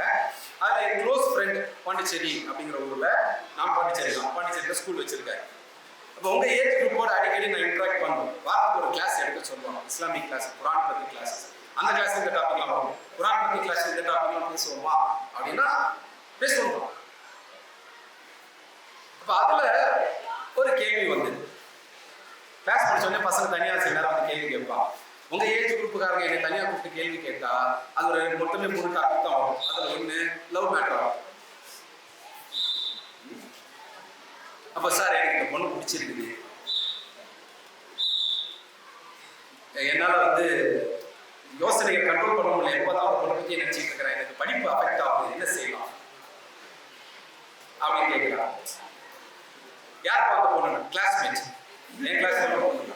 அதான் நடக்கும். சில பொண்ணுங்க ஒரே கிளாஸ்ல உட்காந்தா அதுல சில விஷயங்கள் நடக்கதான் செய்யுது. அந்த வயசுடைய நேச்சர், இயற்கை. சரி, அப்ப நான் கேட்டேன், ஒரு பொண்ணை ஒரு பையனுக்கு கல்யாணம் பண்ணி கொடுக்க அவங்க அப்பா எப்போ முடிவு பண்ணுவாங்க தெரியுமா? என்னென்னலாம் பார்ப்பாங்க? தகுதியெல்லாம் பார்ப்பாங்க. அந்த தகுதியில ஒரு முக்கியமான தகுதி பணம். நீ பணக்காரா இருக்கிற இல்லையோ, அந்த பொண்ணை நல்ல வச்சு வாழ்க்கை நடத்துறதுக்கு உங்ககிட்ட வருமானம் இருக்கா அப்படின்னு பார்ப்பான். அப்ப நான் அந்த அப்படின்னு சொன்னேன், தப்பா நீயும் பொண்ணு அதே கிளாஸ், நீ டிகிரி முடிக்கும் போது அந்த பொண்ணு டிகிரி முடிக்கும், நீ டிகிரி முடிச்சு வேலை தேடிட்டு இருப்ப, அந்த பொண்ணுக்கு மாப்பிள்ளை தேடிட்டு இருப்பான். அப்புறம் நீ வந்து லவ் ஃபெயிலியர் தான் உட்காரணும். நீ +1 போட்டு +2 படிக்கும் போதே பொண்ணு பத்தி நினைச்சுக்கிட்டு இருப்பா, அந்த பொண்ணு படிப்பு பத்தி நினைச்சுக்கிட்டு இருக்கும். அந்த பொண்ணு நல்ல மார்க் வாங்குவோம், நீ சுமாரான மார்க் வாங்குவோம். அந்த பொண்ணு நல்ல காலேஜுக்கு போயிடும், நீ நார்மலான காலேஜுக்கு போக கேட்ட கோர்ஸ் கிடைக்காது. அதுக்கு பிறகு என்ன நடக்கும்? அந்த பொண்ணு டிகிரி முடிச்சோடனே வீட்டில் மாப்பிள்ளை பார்த்து கல்யாணம் பண்ணி வச்சிருவாங்க. நீ சுமாரான மார்க் வாங்கி சுமாரான காலேஜுக்கு போய் சுமாரான கோர்ஸ் எடுத்து வேற கிடைக்கலன்னு சுத்திட்டு இருக்கீங்க. உனக்கெல்லாம் வந்து எப்படிப்பா பொண்ணு கொடுப்பாங்க? கரெக்ட் தான் சார் நீங்க சொல்றது. அப்ப என்னப்பா செய்யணும்? நான் சீரியஸா படிக்கணும் சார். அந்த பையன் வந்தது. நான் சீரியஸா படிக்கணும் சார், ஏன்னா அந்த பொண்ணு கல்யாணம் பண்ண இருக்கிறது ஒரே வழி தான். நீங்க படிச்சு முடிச்ச உடனே நல்ல சம்பளத்தோட நல்ல வேலை கிடைச்சிச்சு அப்படின்னா கொஞ்சம் தைரியமா போய் கேட்டாது பார்க்கலாம். எங்ககிட்ட நல்ல வருமானம் இருக்கு, உங்க பொண்ணு பத்திரமா வச்சு பார்த்துக்கோ, கல்யாணம் பண்ணி கொடுத்துருங்க அப்படின்னு கேட்கலாம். அட்லீஸ்ட் நம்ம வீட்டில் போய் சொல்லலாம், எனக்கு கல்யாணம் பண்ணி கொடுங்க அப்படின்னு திட்டுவாங்க. அட்லீஸ்ட் சம்பாதிக்காத ஆரம்பிச்சிருக்கு, பேசுறதுக்காக வாய்ப்பு கிடைக்கும் இல்லையா? ஆனா இதையெல்லாம் கெடுக்கிறது எது பார்த்தீங்கன்னா லவ் ஆஃப் டிஸ்ட்ராக்ஷன் தான். ஆனா லவ் சில பேர் தான் பண்ணுவாங்க, ஆனா கூல் லிப் நிறைய பேர் பயன்படுத்துவாங்க இல்லையா? கூல் லிப்புங்கிறது என்ன? அது போதைப் பொருள் தான். டொபாக்கோலேருந்து வர்றது தான், புகையிலேருந்து வரக்கூடிய ஒரு போதைப் பொருள் தான். அதை இந்த உதட்டுக்கு இந்த இடத்துல வச்சுக்குவாங்க. கூல் லிப் இன்னைக்கு வந்து 30 ரூபாய்க்கெல்லாம் கிடைக்குது. அதுக்கு கம்மியாக கூட கிடைக்குதோ இல்லை அதிகமாக கிடைக்கும் தெரியாது. நம்ம பஞ்சாப் ஹரியானா மாதிரி இடங்கள்லேருந்து சின்ன சின்ன பாக்கெட்டாக போட்டு நான் அவங்களுக்கு அட்வர்டைஸ்மெண்ட் எல்லாம் பண்ணலாங்க, இது மாதிரிலாம் கிடைக்குது. ஸோ வீட்டில் நீங்கள் கொடுக்குற பாக்கெட் மணியே கூலிப்பாக மாறிடும். யாருக்கு பேரண்ட்ஸ் சொல்கிறீங்க, தயவு செய்து அந்த மாதிரி போதைப் பொருளுக்கு போயிடாது. போதைப் பொருளை பற்றி உங்க எல்லாருக்குமே இன்ஃபர்மேஷன் இருக்கு. போதைப் பொருள் சாப்பிட்டா என்ன ஆகும் அப்படின்னு, கூல் லிப் சாப்பிட்டா என்ன ஆகும்? சத்து வருமா? கேன்சர் ஆகும். பொறுமையா செத்துருவோம். சத்து வர்றது போல செத்து போயிடும். எல்லா போதைப் பொருளும் லாங் டேர்ம்ல கேன்சர் அல்லது வந்து பேரலிசிஸ், ஸ்ட்ரோக் வர கை காலம் ஒரு பக்கம் முனைக்கும், அந்த மாதிரி கொண்டு வரும். ஷார்ட் டேர்ம்ல என்ன கொண்டு வரும்? இப்போ ஒருத்தர் வந்து இப்போ உங்க வயசுல 15-16 வயசுல கூல் லிப் பயன்படுத்துறாரு. கூல் லிப் ஒரு உதாரணம் தான். எந்த போதைப் பொருள் பயன்படுத்தலாம்? அதோட மோசமான போதைப் பொருளா இருக்கு கூல் லிப். மோசமான எந்த போதைப் பொருள் பயன்படுத்தலாம்? பயன்படுத்த ஆரம்பிச்ச சில மாதங்களிலேயே உங்களுடைய ஆண்மை குறைய ஆரம்பிச்சு. பொதுவா ஸ்ட்ரென்த்ங்கிறது ஒரு ஆண்மைக்கான ஒரு அடையாளம் அப்படின்னு தானே சொல்லுவாங்க. கூல் லிப் சாப்பிட்டா நல்லா ஸ்ட்ராங் ஆகும் அப்படின்னு இல்ல. கூல் லிப் சாப்பிட்டா உண்மையில ஆண்மை குறையும். ஆண்மைக்கான ஹார்மோனான டெஸ்டோஸ்டிரோன் உடைய அந்த உற்பத்தி குறையாது. நீங்க தொடர்ச்சியா ஒரு 8 வருஷம் கூல் லிப் யூஸ் பண்றீங்கன்னு வச்சுங்களேன், கல்யாணம் ஆகும்போது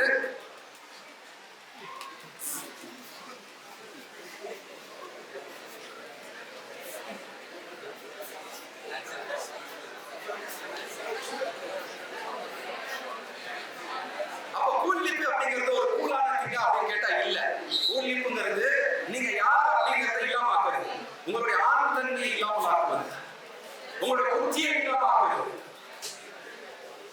உங்களுடைய சிந்தனை இல்லாமல் ஆக்குவது. போதைப் பொருட்கள் செய்யக்கூடிய முதல் வேலை என்ன அப்படின்னா நம்முடைய சிந்தனையை குறைக்கும். இந்த தண்ணி அடிச்சுட்டு வண்டி ஓட்டாதீங்கன்னு ஏன் சொல்றாங்க? நிறைய தண்ணி அடிச்சு மது அருந்திட்டு ஒருத்தர் ரோட்ல ஸ்ட்ரைட்டா நடக்க முடியுமா? இப்படி போவார் இல்லையா? முதல்ல மூளையை தடுமாற வைக்கும். எந்த போதைப் பொருள் செய்யற முதல் விஷயம் மூளையை தடுமாற வைக்கும். மனுஷனுக்கும் மற்றவங்களுக்கும் மனுஷனுக்கும் மிருகத்துக்கும் அடிப்படை வித்தியாசமே நமக்கு அறிவு இருக்குது, நம்மளால சிந்திக்க முடியும் அப்படிங்கிறது தான். போதைப் பொருள் செய்யற முதல் வேலையே அந்த சிந்திக்கிற தன்மையை இல்லாமல் ஆக்குவது, நம்முடைய அறிவை இல்லாமல் ஆக்குவது இல்லையா? அதுக்கு பிறகு ஆண்மையை இல்லாமல் ஆக்குவது. உனக்கு அறிவு இல்ல, ஆண்மையே இல்லை அப்படின்னா நீ யாரு அப்படிங்கிற கேள்வி உங்களுக்கு நீங்களே கேட்குது, நான் கேட்கல. போதைப் பொருளை பயன்படுத்த ஆரம்பிச்ச உடனே அறிவு குறைய ஆரம்பிச்சிருது. தொடர்ச்சியா பயன்படுத்த ஆரம்பிக்கும் போது ஆண்மை குறைய ஆரம்பிச்சிருது. அப்படியே தொடர்ச்சியா போகும்போது உங்களோட ஒட்டுமொத்த ஹெல்த்தும் இல்லாம போயிடுது. உங்களால் ஒரு குடும்ப வாழ்க்கையை ஒழுங்கா நடத்த முடியாது. நீங்க கல்யாணம் பண்ணி ஒருவேளை பிள்ளைங்களாம் பிறந்தாலும் பிள்ளைங்க சின்ன பிள்ளையா இருக்கும் போது நீங்க செத்து போய் யோசிச்சு பாருங்க. இந்த வயசுல நீங்க இருக்கும்போது உங்க அப்பா இல்லை அப்படின்னா உங்களால ஸ்கூலுக்கு தொடர்ந்து வர முடியுமா? உங்க அப்பா இறந்துட்டார். போதைப் பொருள் பயன்படுத்தி உங்க அப்பா இறந்துட்டார். உங்களால ஸ்கூலுக்கு தொடர்ந்து வர முடியுமா? முடியாது. நீங்க நினைச்ச படிக்க முடியுமா? முடியாது இல்லையா? நான் உங்க பிள்ளைங்களுக்கு நீங்க அதை செய்ய போறீங்க. நீங்க இன்னைக்கு போதைப் பொருளை பயன்படுத்த ஆரம்பிக்கிறீங்க. நானும் பெரிய போதைக்கான நான் பாட்டு வாங்கி அடிக்கிறேன், கூலிங் தான் வாங்கி கணத்துல வைக்கிறேன், அது போதைப் பொருள் தான். அங்கேயே ஆரம்பிச்சு ஒண்ணா எடுத்துட்டு போகும். என்ன நடக்கும்? உங்க பிள்ளை உங்க வயசு கூட வராது, அந்த பிள்ளைக்கு 1000 வயசுக்கு நீங்க செத்துருவீங்க. உங்க குடும்பத்தை அனாதையாவிட்டு உங்க பிள்ளைங்க அடுத்தவங்கள்ட்ட கையேந்தி நிக்கிற மாதிரி பிச்சை எடுக்கிற மாதிரி அந்த மாதிரி ஆனப்ப என்ன? உங்களுடைய எதிர்காலத்தை பாதுகாக்கணும் அப்படின்னா உங்களுடைய ஆண்மையை பாதுகாக்கணும், உங்களுடைய புத்தியை பாதுகாக்கணும், உங்க குடும்பத்தை பாதுகாக்கணும் அப்படின்னா போதைப் பொருள் பக்கமே போவாங்க இல்லையா? சரி, ரொம்ப நேரம் பேசியாச்சு இல்லையா? கரண்ட் போயிடுச்சு, நிறுத்துன்னு சொல்லிட்டாங்க. சரி, அப்போ டாபிக் உள்ள வந்துட்டோமா இல்லையா? வந்தாச்சு. அந்த பேக்ரவுண்ட் எல்லாத்துக்குமே இது கூட கனெக்ஷன் இருக்கு. அதில் சிலது நம்ம பார்த்துட்டோம். மார்க்கெட்டிங்னா என்ன அப்படிங்கிறதெல்லாம் பார்த்துட்டோம். இன்னும் மற்ற விஷயங்களை அடுத்தடுத்த மீட்டிங்கில் நம்ம பார்ப்போம். சரியா? கிளாஸ் மாதிரி போச்சா இது? அப்படியா? சரி, கிளாஸாக இருந்தாலும் பெருசாக போர் அடிச்சிருக்காதுன்னு நினைக்கிறேன். யூஸ்ஃபுல்லாக இருந்துச்சா? ரியல் லைஃப்பில் வந்தால் தான் அது யூஸ்ஃபுல். வருமா? ரியல் லைஃப்பில் இது வரும். கூல் லிப் வருமா? சிகரெட் வருமா? என்ன வரும்? கூல் லிப் சாப்பிட்டா ஆண்மை வருமா? ஸ்ட்ரென்த் வருமா? வராது. அதெல்லாம் போகும். ஸோ அதெல்லாம் மார்க்கெட்டிங். நமக்கே தெரியாம நம்ம பிரெயின் வாஷ் பண்ணி வச்சிருக்கிறாங்க சினிமாக்கள் மூலமாக. சினிமா பார்க்க வேணாம்னு சொல்லல, சினிமாவில் இதெல்லாம் வருதுங்கிறத இனிமேல் கவனமா பாருங்க. ஒரு ஹீரோ மூலமா நம்மகிட்ட எதெல்லாம் அறிமுகப்படுத்துறாங்க, ஒரு காமெடியன் மூலமா எதெல்லாம் அறிமுகப்படுத்துறாங்க, எப்படி நம்மளை பிரெயின் வாஷ் பண்ணி தப்பான விஷயங்கள் நோக்கி நம்ம தள்ளுறாங்கன்றதை பாருங்க. உங்களை யாரும் பிரெயின் வாஷ் பண்ண விடாதீங்க. உங்களோட வாழ்க்கை எப்படி இருக்கணுங்கிறத நீங்க தான் முடிவு செய்யணும். அது நல்ல வாழ்க்கையா இருக்கணுங்கிறத நீங்க முடிவு செய்யணும். அவர் தண்ணி அடிக்கிற மாதிரி ஒரு படத்துல நடிச்சிட்டு போயிடுவார். அந்த பாட்டில் வெறும் தண்ணி கூட இருக்கும். ஆனா அதை பார்த்து நீங்க நிஜமா தண்ணி அடிக்காரு. அவரு கூல் லிப்புன்னு கடிச்சார விஜய் சேதுபதி. அது வந்து உண்மையில கூல் லிப் கிடையாது. ஷூட்டிங் எடுக்கணும் ஹால்ஸ் மிட்டாய். ஆனா அதை பார்த்துட்டு நீங்க ஹால்ஸ் மிட்டாயை வாங்குறீங்க இல்ல. கூல் லிப் வாங்கல நான் நம்புறேன். இனிமேலும் வாங்கிடாதீங்க. வாங்குற என்ன நடக்கும்?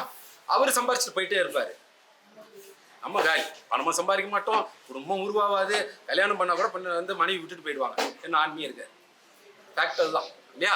அப்புறம் வந்து ஒரு 10 வருஷம் 15 வருஷம் கழிச்சு கை காலெல்லாம் மடங்கி போயிடும். பார்த்துக்கிறது யாரும் இருக்க மாட்டாங்க. அப்புறம் கொஞ்ச நாள்ல செத்துருவோம். ரொம்ப நாள்ல உயிரோடு இருக்க மாட்டோம். இதெல்லாம் போதைப் பொருளுடைய பாதிப்புகள். இதெல்லாம் எல்லாம் விரிவாக சொல்லியிருப்பாங்க. நான் சுருக்கமாக சொல்றேன். பேக்ரவுண்ட் இதுதான். இது எல்லாமே மார்க்கெட்டிங். இது எல்லாத்துக்கும் முன்னாடி பாலிடிக்ஸ் இருக்கு. பொலிட்டிக்கல் மார்க்கெட்டிங்ல இருக்கிறன்றதுனால இந்த டீட்டெயில்ஸ் நிறையவே தெரியும். அப்போ கவனமா இருங்க அப்படிங்கிறத நான் சொல்லுவேன். அதை முடிச்சுக்குவோமா? ஸோ நெக்ஸ்ட் டைம் வரத்துக்குள்ள இன்னும் 10 பேர் புதுசாக கூல் லிப் யூஸ் பண்ண ஆரம்பிச்சிருக்கீங்களா? இல்லை, அட்லீஸ்ட் 10 பேராவது விட்டுருக்கணும். சரியா? எல்லாருமே விட்டுருக்கணும். சும்மா தேங்க்யூ.